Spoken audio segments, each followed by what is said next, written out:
and welcome to our YouTube channel Learn Step Start with the Basics. So previous class में we were discussing about the chapter Understanding Media जो कि 7th class का civics का एक part है. हमने उस चैप्टर को हाफ कंप्लीट किया था. आज हम उस चैप्टर को पूरा कंप्लीट करने की कोशिश करेंगे. कुछ टॉपिक्स उसमें रह गए थे. लास्ट क्लास में हमने कौन कौन से टॉपिक्स कवर करे थे. हमने पढ़ा था डेफिनेशन ऑफ मीडिया, मतलब मीडिया क्या होता है. उसके अलावा टाइप्स ऑफ मीडिया कौन कौन से होते हैं, जिसमें हमारा प्रिंट मीडिया था and second was electronic media. उसके एग्जांपल्स भी देखे थे. उसके अलावा हमने पढ़ा था कि मीडिया एंड मनी का what is the exact relationship, दोनों एक दूसरे के साथ कैसे फिट बैठते हैं, कैसे एक दूसरे के साथ काम करते हैं. उसके अलावा हमने पढ़ा था कि टेक्नोलॉजी जैसे जैसे अपग्रेड हो रही है, चेंज हो रही है, मॉडिफाई हो रही है, तो कैसे हमारा मीडिया का उसमें क्या रोल रहता है और उस सब का हमारे लाइफ पे क्या इम्पैक्ट पड़ता है, कितना इन्फ्लुएंशियल हो सकता है मीडिया. ये सारा हमने पढ़ा था.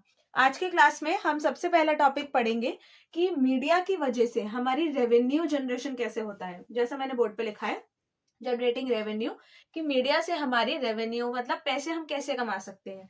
किसी भी चीज को हम अगर परचेज करते हैं, उसको सेल करते हैं, तो आपका मेन मोटिव क्या होता है? प्रॉफिट कमाना, आप पैसे कमा सको. कोई भी ऐसे क्यों करेगा कि मैंने बस एक फोन खरीद लिया और अब वो खराब हो गया है, अब मेरे पास वो पड़ा हुआ है, जब मुझे पता है मैं उसको सेल कर सकती हूँ या उससे अर्निंग हो सकती है उसको सेल करने से, रीसेल करने से, तो obviously I have to resell that. तो ऐसे ही आप अगर मीडिया का भी यूज कर रहे हो, आप किसी भी तरीके से मीडिया का यूज कर रहे हो, चाहे उसके थ्रू आप प्रोडक्ट सेल कर रहे हो या उसके थ्रू आप एड्स वगैरह के थ्रू पैसे कमा रहे हो, लेकिन आपका मेन मोटिव क्या रहता है? प्रॉफिट अर्निंग, आपका जनरेट करना रेवेन्यू को. तो कैसे हमारा रेवेन्यू जनरेट हो सकता है? सबसे पहला है हमारा प्रोडक्ट्स के थ्रू हो सकता है, जैसे इसमें हो गया कार, क्लोथ्स या और भी प्रोडक्ट्स हो गए. कैसे होगा इसमें कि मीडिया जो है वो कैसे, मीडिया हाउसेस जो है वो पैसे कमाने के लिए एडवर्टीजमेंट करती हैं. किस किस चीज का आपने देखा होगा, टीवी वगैरह पे एडवर्टीजमेंट आते हैं. हमारा सिर्फ इलेक्ट्रॉनिक मीडिया में नहीं होता बल्कि प्रिंट मीडिया में भी होता है. आपने न्यूज़पेपर देखा होगा, बहुत बार पैम्फलेट्स निकलते हैं उसमें प्रोडक्ट्स के, कमोडिटीज से, जिसमें आपका होगा कि बम्पर ऑफर है या दिवाली ऑफर है या कोई फेस्टिव सीजन का ऑफर है या कुछ सीजनल ऑफर चल रहा है, कुछ भी कैसा भी ऑफर चल रहा है. तो ये सारा होता है आपका प्रमोशन प्रोडक्ट्स का, कि लोग ज्यादा से ज्यादा उसे परचेज करें. अब ये सारा प्रमोशन किसके थ्रू हो रहा है? ये हो रहा है हमारा प्रिंट मीडिया के थ्रू. तो ऑब्वियसली हमारा मीडिया के थ्रू हो रहा है. तो प्रोडक्ट सेल करते हैं हम, परचेज करते हैं. ये सारा कार, क्लोथ्स या और भी आपका हो गया कोई नेसेसिटी वाली चीज है, कोई लग्जरियस आइटम है, सारा हो गया कि आपको किसी मीडिया के थ्रू उसका प्रमोशन हो रहा है, एडवर्टीजमेंट हो रहा है. तो वो आ जाएगा हमारा कि रेवेन्यू कैसे जनरेट हुई, प्रोडक्ट्स के द्वारा हुई. उसके अलावा रेपिटेशन, रिपीटेशन में क्या हो गया? एड्स, की आप एड्स वगैरह बार बार रिपीटेटिवली आप उसको एड्स को दिखा रहे हो. जैसे हम यूट्यूब चैनल पे देखते हैं कि आप कोई भी वीडियो को देख रहे हो तो उसमें एड्स आ रहे हैं. आप टीवी पे कोई भी देखते हो, कुछ भी आप टीवी पे एपिसोड देख रहे हो, वेब सीरीज देख रहे हो, मूवी देख रहे हो, मूवी तो नहीं, मूवी वैसे टीवी पे अगर देखे बिना डाउनलोड करे तो उसमें भी एड्स आते हैं. अगर हम नॉर्मल टीवी पे देख रहे हैं उसमें एड्स वगैरह आ रहे हैं सारे. तो वो सारा क्या हो रहा है कि रिपीटेटिवली हमारे ऐड आ रहे हैं. क्यों आ रहे हैं? कि व्यूअर्स उन एड्स को बार बार देखें, उन्हें समझे और फिर उसको हो सकता है बाद में परचेज भी करने का उनका मन कर जाए. तो ये सारा क्या होता है? प्रमोशनल आइडियाज होते हैं. ये भी हमारा कैसे हो रहा है? मीडिया के थ्रू हो रहा है और हमारी इससे भी रेवेन्यू जनरेट हो रहा है. थर्ड हमारा है इसमें कि प्राइमरी गोल, मैंने आपको स्टार्टिंग में बताया, इन सारी ही चीजों का हमारा प्राइमरी गोल क्या रहता है? प्रॉफिट अर्निंग, कि हम प्रॉफिट कैसे अपना बढ़ा सकते हैं, कैसे प्रॉफिट को अर्न कर सकते हैं. प्रॉफिट को अर्न करने का मतलब हो गया कि हमारा मैक्सिमाइजेशन प्रॉफिट करने का ही मोटिव है, कि प्रॉफिट ज्यादा से ज्यादा हो, पैसे हम ज्यादा से ज्यादा कमा सके, चाहे वो हम प्रोडक्ट्स के थ्रू करें. अब कोई न्यूज़पेपर में अपना पैम्फलेट और अपना प्रोडक्ट की सेलिंग वगैरह दिखा रहा है, तो वो उसका करेगा क्या? ऐसा तो है नहीं कि न्यूज़पेपर में मैंने एक अपनी कंपनी खोली और या फिर मैंने अपने चैनल का एक न्यूज़पेपर, एक एडवर्टीजमेंट प्रिंट करा दिया पेपर पे और वो मैंने न्यूज़पेपर्स के थ्रू सबके घरों तक पहुंचवा दिया. अब ना मेरे पास कोई सामने से आया और कोई आ भी रहा है तो मैं उससे बात ही नहीं कर रही हूँ, तो उसका तो वहां पे कोई मतलब ही नहीं हुआ. क्योंकि मेन मोटिव क्या है हमारा? प्रॉफिट अर्न करना. आपका प्राइमरी गोल यहीं पे शिफ्ट हो जाता है. चाहे हमारा ये प्रोडक्ट से रिलेटेड हो तो भी हमारा प्राइमरी गोल यही आ जाएगा. अगर हमारा एड्स के थ्रू है तो भी हमारा प्राइमरी गोल प्रॉफिट ही आ जाएगा. तो प्रॉफिट अर्न करना ही, मैक्सिमाइज करना हमारा प्राइमरी मोटिव बन जाता है. तो मीडिया के थ्रू हम रेवेन्यू ऐसे जनरेट कर सकते हैं. प्रोडक्ट्स के थ्रू हो गया, रिपीटेशन हो गया एड्स वगैरह का, इन सब के थ्रू हमारा प्रमोशन वगैरह होता है, तब हम पैसे कमा सकते हैं.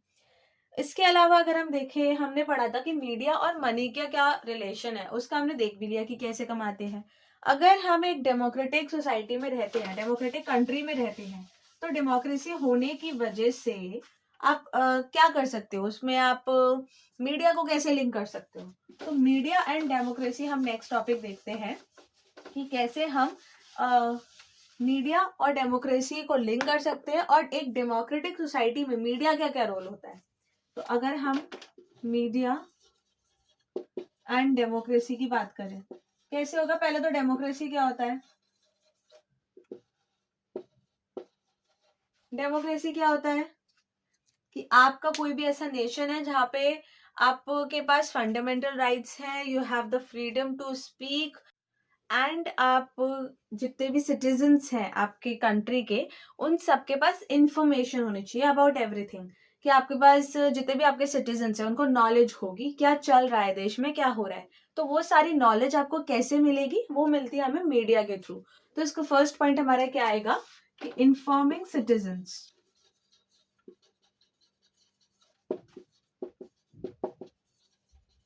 मीडिया हमारे क्या करती है, सिटीजन्स को कोई भी इंफॉर्मेशन रखने में हेल्प करती है। कैसे करती है कि सिटीजन्स को सारी नॉलेज रहती है। कैसे होता है, अगर एक डेमोक्रेटिक नेशन है, आपके पास मीडिया भी है, आप कोई भी न्यूज चैनल वगैरह पे देख लीजिए, आपको सारी इन्फॉर्मेशन मिल रही है। यूट्यूब चैनल्स पे भी अब तो न्यूज चैनल्स आते हैं, या कोई भी गवर्नमेंट आपको बहुत पहुंचाना चाहती है तो वो मीडिया के थ्रू आप तक पहुंचा सकती है, और वाइस वर्सा भी हो सकता है। क्योंकि हमें भी अगर गवर्नमेंट से कोई शिकायत है तो हम भी अपनी बात जो है वो कैसे पहुंचा सकते हैं, ये मीडिया के थ्रू ही। चाहे हम इलेक्ट्रॉनिक मीडिया देख सकते हैं, किसी भी फॉर्म में हम अपनी बात रख सकते हैं। लोगों को कोई प्रॉब्लम होती है, बहुत सारा होता है, अपने सोशल मीडिया अकाउंट के द्वारा ही पोस्ट करके, उस पे लॉन्च करके आप आराम से बता पाते हैं अपनी प्रॉब्लम्स, वो वायरल हो जाता है, लोगों तक बात पहुंचती है, उसके सोल्यूशंस भी निकलते हैं। तो ये सारा हमारा कैसे होता है, मीडिया के थ्रू होता है। इसीलिए हमारा हो गया कि सिटीजन्स को पूरी इंफॉर्मेशन रहती है, जो कि एक डेमोक्रेटिक नेशन का बेस होता है, काफी इंपॉर्टेंट होता है। नेक्स्ट हमारा क्या हो सकता है, अकाउंटेबिलिटी। हम कह सकते हैं कि मीडिया के थ्रू आपकी अकाउंटेबिलिटी जो है वो भी इंक्रीज हो जाती है। कैसे हो जाती है, अकाउंटेबिलिटी का मतलब होता है कि आप एक तरीके से रिस्पॉन्सिबल है, आप जवाबदेही हो गए किसी चीज के लिए, कि आपको जवाब देना पड़ेगा किसी भी पर्टिकुलर बात के लिए। तो अकाउंटेबिलिटी में हो गया कि मीडिया के थ्रू सिटीजन्स समझ सकते हैं कि गवर्नमेंट क्या स्कीम्स चला रही है, क्या क्या चीजें हो सकती है, प्रोटेस्ट क्यों हो रहा है, अगर प्रोटेस्ट हो रहा है तो कहाँ हो रहा है, इवेंट्स हो रहे हैं तो कहाँ हो रहे हैं, कहीं पे प्राइम मिनिस्टर आ रहे हैं, प्रेसिडेंट आ रहे हैं, क्यों आ रहे हैं, किस पर्पज से आ रहे हैं, कहीं जा रहे हैं बाहर आउट ऑफ द कंट्री तो वो क्यों हो रहा है, कोई इवेंट चल रहा है, कोई लॉन्चिंग हो रही है, तो वो सब हमें कैसे पता चलेगा, मीडिया के थ्रू। तो सिटीजन्स को इन्फॉर्मेशन रहती है। उसके अलावा अकाउंटेबिलिटी मतलब गवर्नमेंट की तरफ से आपको जितने भी जवाब आपको मिलने चाहिए वो सारे आपको मिल जाएंगे, बिल्कुल आपको सही तरीके से। वो भी सारा हमारा हो गया मीडिया की हेल्प से। तो ये हो गया हमारा कि मीडिया में और डेमोक्रेसी में दोनों में लिंक कैसे होता है। अब मीडिया में हम देखते हैं, आप इतने सारे एपिसोड्स देखते हैं, इतने हम मूवीज एंड ऑल देखते हैं, बहुत सारी चीजें ऐसी होती हैं जिनको आपको गवर्नमेंट को हम तक पहुंचानी नहीं होती, वो लॉन्च नहीं करना चाहती है। हो सकता है कोई मूवी में क्लिप हो जो उसे लगता है कि ये सेंसर्ड है, सही नहीं है, ये बच्चों को देखनी नहीं चाहिए, या फिर ये लोगों तक नहीं पहुंचनी चाहिए। हो सकता है कोई रिलीजन के अगेंस्ट में हो, कोई रायट्स एंड ऑल हो, लड़ाई से रिलेटेड हो, वॉर्स हो सकता है कोई ऐसी बात कही हो कि किसी और नेशन को, किसी और कंट्री को वो बात बुरी लग सकती है, तो उसको रोकना हो कि आगे कोई और प्रॉब्लम ना हो जाए। तो ये सारा हमारा होता है, किसके अंडर आता है, सेंसरशिप। सेंसरशिप का मतलब क्या होता है कि कोई भी चीज अगर गवर्नमेंट अपनी तरफ से रोकना चाहती हो सकता है वो कोई सॉन्ग की लिरिक हो, किसी गाने में कोई लाइन हो जो लोगों तक नहीं पहुंचनी चाहिए, जनता तक, या फिर हमारा हो सकता है कि कोई आपका न्यूज आइटम है, कोई न्यूज में ऐसे पीस है जो नहीं पहुंचना चाहिए, या फिर कोई ऐसा डायलॉग है किसी मूवी का, या कोई सीन है। तो ये सारी चीजें जो आम जनता तक पहुंचनी नहीं चाहिए, उसको रोक दिया जाता है। उस रोकने वाले प्रोसेस को ही सेंसरशिप कहा जाता है, कि आप तक पहुंचने से पहले सारी चीजें चेक होती हैं, सर्टिफाइड होती हैं, पूरा क्लियर, क्रिस्टल क्लियर एकदम चेकिंग हो जाता है कि हाँ ये जनता तक हम पहुंचा सकते हैं, आगे कोई वाद विवाद या कोई लड़ाइयां नहीं होंगी। तो ये सारा हमारा हो जाता है सेंसरशिप में, और ये बहुत ही इंपॉर्टेंट रोल प्ले करता है पूरे मीडिया में। आपका चाहे प्रिंट मीडिया हो चाहे इलेक्ट्रॉनिक मीडिया, अगर आपका कोई न्यूज़पेपर में भी कोई ऐसी लाइन है जिसको रोकना है तो वो भी सेंसरशिप के द्वारा ही रोक लगा दी जाएगी। कोई प्रिंट मीडिया में कोई चीज है जिस पे रोक लगानी है तो वो भी हम सेंसरशिप के थ्रू ही रोक सकते हैं। तो ये हमारा हो गया कि सेंसरशिप होता क्या है, कि गवर्नमेंट जो है वो कोई भी चीज प्रिवेंट करती है, किसी पर रोक लगाती है, तो वो हमारा हो गया सेंसरशिप। किस किस पे हो सकता है? ये हो सकता है आपके कोई मूवी का सीन हो, या आपका सॉन्ग का लिरिक हो, या इसके अलावा कोई आपका हो सकता है न्यूज आइटम है। ठीक है, ऐसे बहुत सारी चीज होती है जिनको सेंसर कर दिया जाता है, वो आता है हमारा सेंसरशिप के अंदर।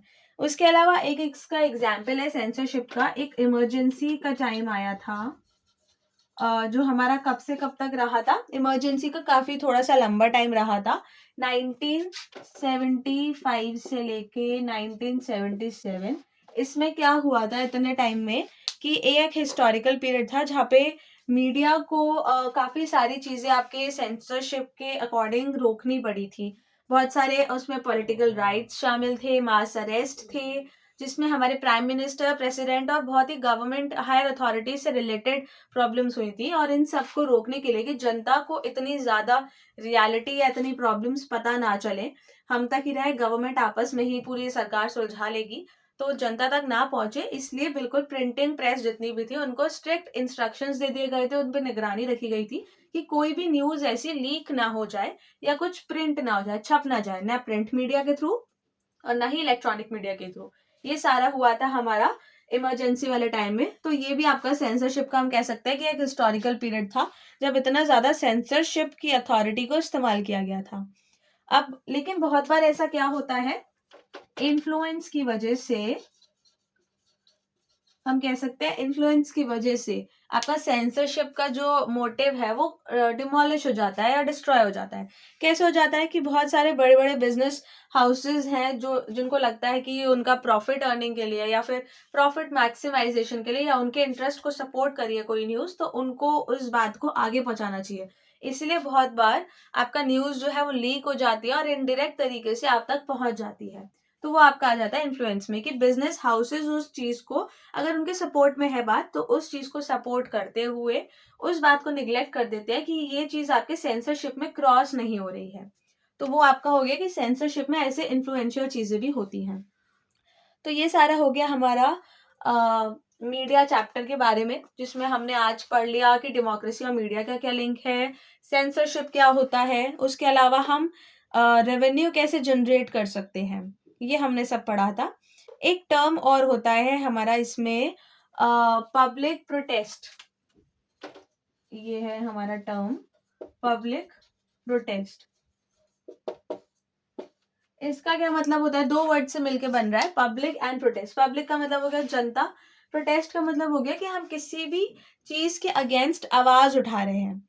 तो इसमें क्या हो जाता है कि बहुत सारे लोग हैं एक साथ किसी बात के अगेंस्ट लड़ रहे हैं, अगेंस्ट आवाज उठा रहे हैं, तो वो हमारा हो जाता है कि अपोजिशन के लिए, ऑपोजिशन पार्टी के लिए, या किसी भी इशू को लेके बहुत सारी जनता जो है वो जागरूक है ऑलरेडी, उनको पता है सब, और उस बात को वो पसंद नहीं कर पाए हैं, उन्हें लग रहा है वो चीज उनके फेवर में नहीं है और इसलिए वो उसके अगेंस्ट में बोल रहे हैं।